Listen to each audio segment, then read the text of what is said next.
Dunia maya dan nyata, dua dunia yang saling terhubung dan mempengaruhi. Tapi, bagaimana kita bisa mewarnai kedua dunia ini?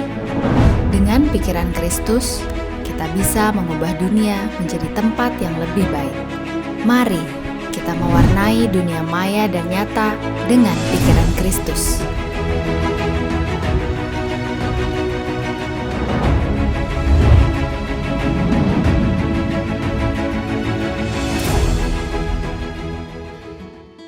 Kita, orang tua, adalah guru pertama dan utama bagi anak-anak kita.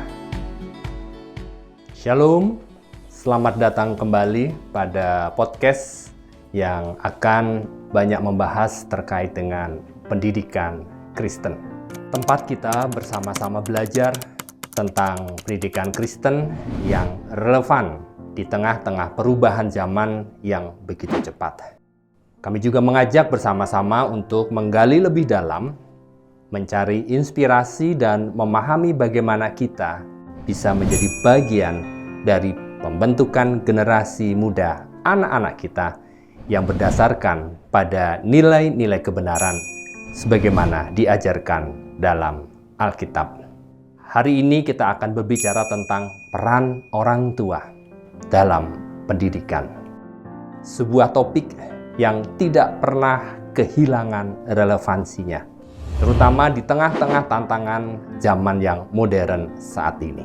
Pendidikan seringkali diasosiasikan dengan sekolah atau lembaga formal.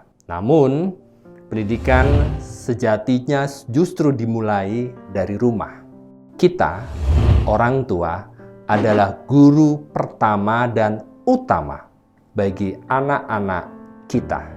Mari kita ingat pada yang tertulis dalam Amsal 22 ayat 6. Didiklah orang muda menurut jalan yang patut baginya, maka pada masa tuanya pun ia tidak akan menyimpang dari jalan itu. Ayat ini mengingatkan kita bahwa dasar pendidikan moral, dasar dari pendidikan spiritual dan intelektual seorang anak dibentuk sejak dini oleh kita, orang tua. Ada 3 peran utama orang tua dalam pendidikan. Pertama, teladan hidup. Anak-anak belajar lebih banyak dari apa yang mereka lihat dibandingkan dari apa yang mereka dengar. Jika orang tua menghargai kejujuran, bekerja keras dan menghormati orang lain, anak-anak pun cenderung untuk meniru kita. Sama seperti Yesus mengajarkan melalui teladannya. Demikian juga orang tua dapat menjadi panutan iman, demikian juga panutan karakter. Yang kedua, pendamping dan motivator. Orang tua perlu terlibat aktif dalam kehidupan belajar anak-anak, baik dalam pendidikan formal maupun non-formal. Menunjukkan dukungan seperti menemani anak, membaca, atau membahas pelajaran mereka bisa memberikan dorongan moral yang luar biasa. Ketiga, pembentukan karakter dan nilai hidup dalam dunia yang sering kali menawarkan nilai-nilai yang bertentangan dengan iman. Orang tua harus membantu anak-anak membedakan mana yang benar dan mana yang salah.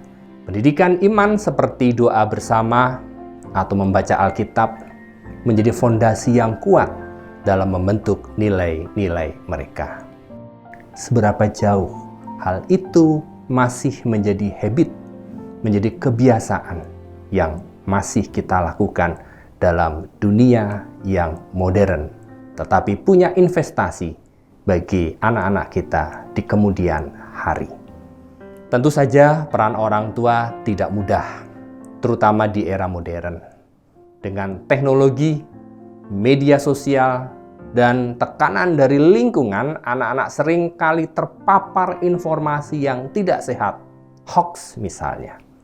Namun, disinilah peran orang tua menjadi semakin penting untuk mengontrol, mendampingi, mengawasi penggunaan teknologi tanpa menjadi terlalu mengontrol, tetapi tetap menjadi teman yang bijaksana. Membangun komunikasi terbuka atau bebas hambatan. Anak-anak membutuhkan ruang untuk berbicara dan berbagi tanpa merasa dihakimi. Orang tua harus mendengarkan lebih banyak dan memberikan nasihat dengan kasih, mendorong kemandirian. Orang tua juga perlu mendidik anak-anak untuk menjadi mandiri, tetapi tetap berpegang pada nilai-nilai yang telah diajarkan. Sebagai orang tua, kita dipanggil untuk menjadi teladan, untuk menjadi pembimbing, untuk mendampingi bagi anak-anak kita. Semoga kita semua diberi hikmat untuk menjalankan peran ini dengan setia, sehingga generasi masa depan dapat menjadi generasi yang kuat dalam iman, kasih, dan memiliki karakter. Sampai jumpa di episode berikutnya, dan jangan lupa bahwa pendidikan dimulai dari rumah, dan kasih adalah pelajaran pertama. Tuhan memberkati.